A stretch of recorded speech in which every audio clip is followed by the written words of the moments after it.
Hey guys, what's going on? Third Street Reactions here. I'm Shane, and we're back here with another episode of Star Wars The Bad Batch. And I believe now we are actually officially at the halfway point. I was wrong before. The internet has corrected me. Thank you very much. I hope all is well. I'm well here in my parents' basement. I avoided being the parents' basement guy for years, but now I'm 33 and I'm back, so it's nice. In all reality, though, you might hear some footsteps. Sorry about that. It's the reality of the situation right now, but I'm thankful for them. So, anyways, the last episode, we're going to take a look at that before we jump into the next one. Wrecker, the inhibitor chip has been fully activated, and he went to hunt down his brothers, the rest of, Hunter, Echo, and Tech, and Omega as well. So, he was Order 66ing it up, trying to kill them, and it was very emotional. I'm glad they didn't take the love route with, between Wrecker and Omega.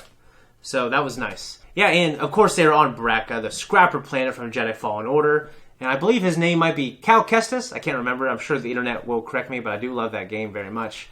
And we had the incident with the Dianaga, Dianaga in the water, trying to pull Wrecker in, and with the lighting and everything, it was a really beautiful thing. And also, just with that lighting, when Wrecker was chasing after Omega, it lended itself really well to some really tense moments.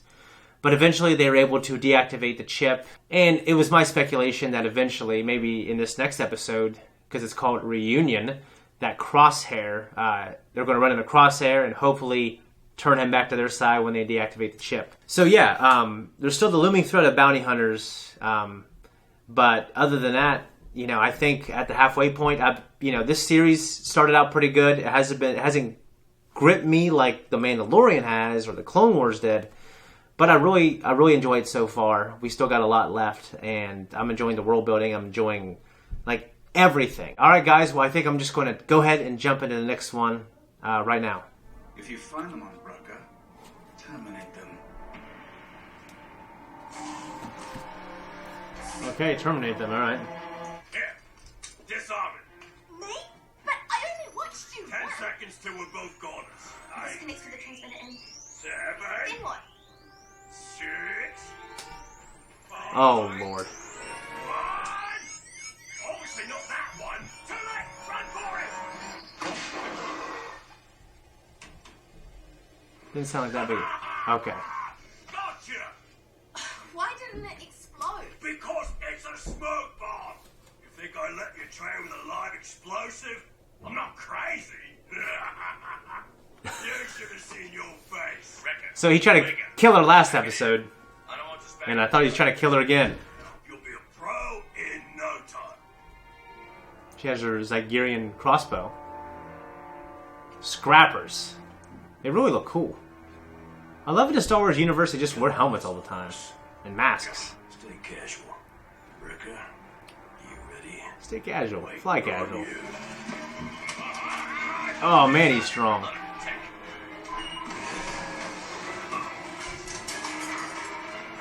Dude, you're a scrapper. You just lost all your scraps. With a box of scraps! Dude, you could have killed his ass. Not that I don't know if they care, but... What was the war like?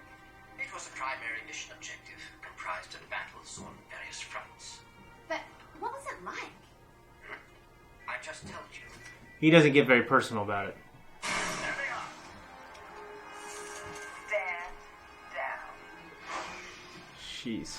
Tapping our comms to track our movements. Cross their nose. So predictable. If these cannons fire, this whole deck will collapse. Exactly. Look at you all, scavenging like rats. He sounds like a rat. Aim for the kid. What?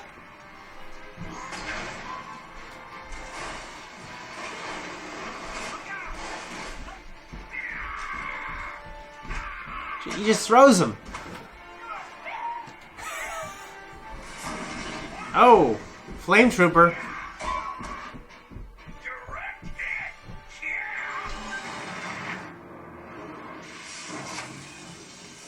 Everybody get down. It's a cool effect.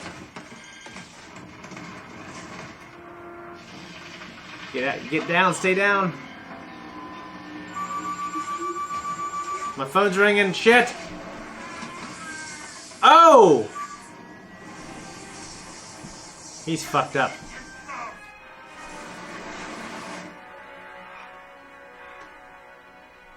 Jesus. You can't turn to the dark side and not get some kind of injury. Oh, he's they've been killed or knocked out. Oh. I thought maybe it was them, but it wasn't. Okay. Someone's here. This wasn't the scrapper's handiwork. One much work. Whoa, dude! Omega, get behind me. I can't believe he's in this. And Seth Green. I've taken down so many clones over the years. Once you figure out one, the rest are easy. You're in trouble now. Who hired you? He's not gonna win. Oh, it's okay. I'm going through the Clone Wars right now with Zach, and we're just about to get to Cad Bane. Oh no!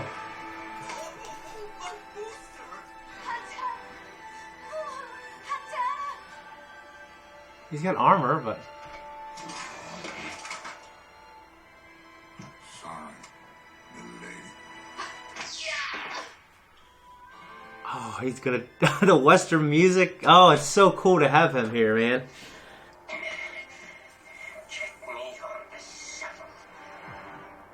Dude, he's all messed up too. He took Omega. Who? Crosshair? No. Bounty hunter. We have to find her. Dude.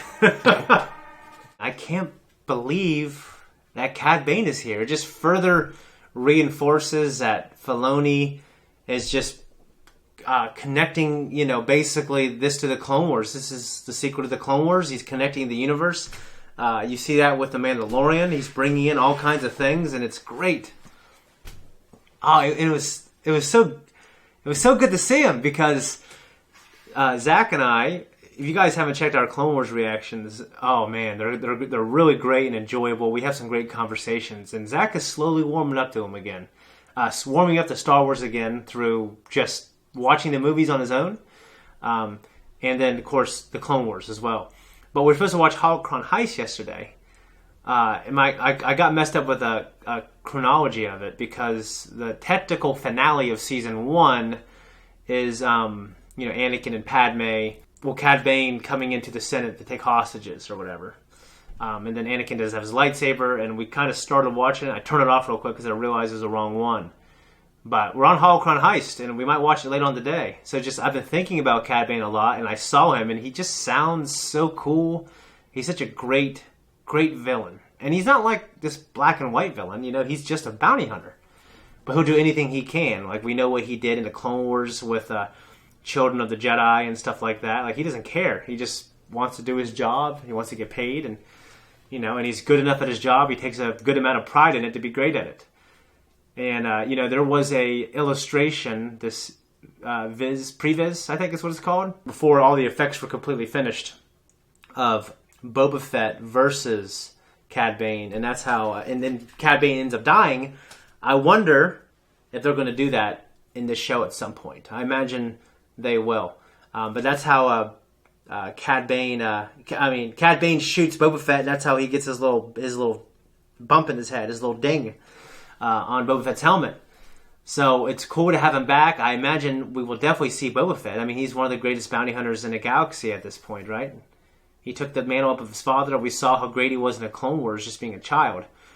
And then, he essentially takes the mantle from Cad Bane. So that has to happen at some point. He at least is going to be hired by Lama Su and Nala Se, because they're kicking up their efforts to retrieve the Bad Batch and especially Omega, because the next phase of their plan involves Omega. So, we've talked about before, Alpha Omega, first and the last. There's something about her, during production, that was their final plan. You know what I mean? And the fact that she might have been the last clone produced. But wow, I just can't get over him. The Bad Batch, Clone Force 99, they're badasses, but we got to remember that Cad Bane has dealt with, like, really, I mean, he's killed, like he said, he's killed a lot of clones, and he's dealt with some really formidable Jedi, such as the Chosen One, Anakin. So the guy isn't a scrub. So if you're just going to have a gunfight with him, most people in the universe are going to lose. It's just, it's cool. It's just really freaking cool. And we got to see his droid, Toto or whatever. It's played by Seth Green. And if I remember correctly, the original one was used in this, I think he used in Holocron Heist. He's got a bomb on him. Okay? Or maybe it was the Senate hostage one that takes place later on. Chronologically, I think it's in much later.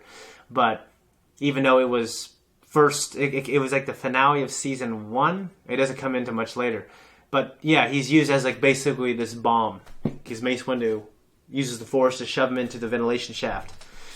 But yeah, so it's funny. He must be sentimental because he uses those type of little droids, and now we have a new one.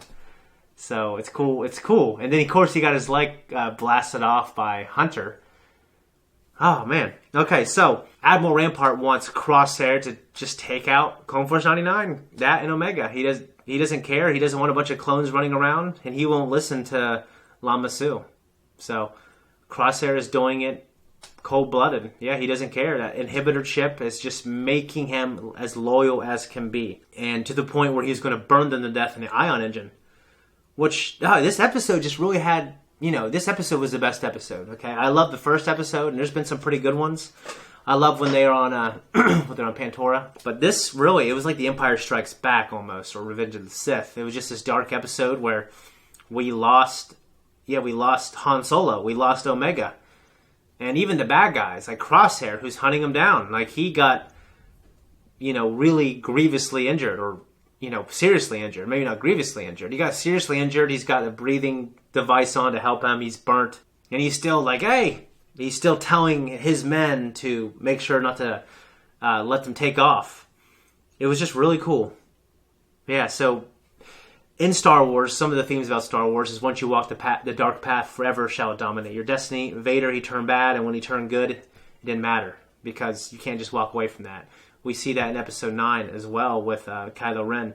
And we see that as well. We see that with... we see that with Starkiller and The Force Unleashed. There's just the theme of... Yeah, I don't know. Because he was controlled by his chip, he could still turn good. I mean, because that's definitely a big factor here in the story. I could forgive, unless he kills people like that are important to me. Like one of the other characters that we're following. I could forgive most of his actions when I take that chip out and he's normal, okay? He's essentially not himself. But yeah, he was injured, and it was just... So everything is screwed up, yeah? And Omega, yeah. Omega has been taken by Cad Bane, and he just... Sorry, little lady. And just shoots her. He stuns her. Man. Okay. And, okay, it was funny in the beginning with the smoke bomb. It looked like some kind of, I don't know, thermal detonator, but some kind of a thermal grenade device. Wrecker was teaching Omega how to disarm it, and he tried to kill her last episode, and he almost killed her this episode, but surprise, it was actually a smoke bomb grenade. So that was funny, and I thought maybe that was going to come back. It hasn't come back yet. Maybe it will. We found out that the Scrappers haven't got into the armory because they're afraid of the Dianagas. Well, no shit, I'd be afraid of those things too. So we still don't know exactly why Omega is special. I'm saying right now that she's bred to be force sensitive. And it's really hard to clone someone that's force sensitive. It's really hard to make someone force sensitive. And it's hard to clone someone that's force sensitive as well. We see that in The Force Unleashed too. And we see that with the old EU. And I like that, and I actually really enjoy the sequel trilogy. When you read the books, it's fleshed out and it's even better. When you read some of the comics, I love Palpatine. I think he's the greatest villain in cinema. It was good to have him back, but if they had a better plan, it would have been good to at least leave some breadcrumbs to see him coming back. Either way, it was good to see him, okay? But the idea that it's hard to clone, and his clone bodies keep failing because he's so powerful. Like, there needs to be a difficulty in doing that. And maybe the Kaminoans, at the end of this arc, they get taken out and that technology gets lost. I don't know. I really don't know, but Admiral Rampart just wants to take out the clones, and he wants to enlist people, or conscript people, I should say. Open academies, everything else. Guys, this was a great episode. A great episode. It's great to see Cad Bane, one of my favorite Clone Wars creations. Dave Filoni's doing a heck of a job. I said right before this episode, hey, I really like this show, and I love Star Wars, but this show hasn't gripped me yet. Well, this episode did. And now we're at the halfway point, and maybe we're going to have really strong episodes from here on out. Now we got to go find Echo. So we're going to go find her right now. Well, not right now, but next week. Guys, thank you so much for watching my reaction and my breakdown of the episode. If you like Thirsty Reactions and you want to support us, you can just like and subscribe, hit that notification, leave a comment down below. It really helps. So make sure you check out our Clone Wars as well.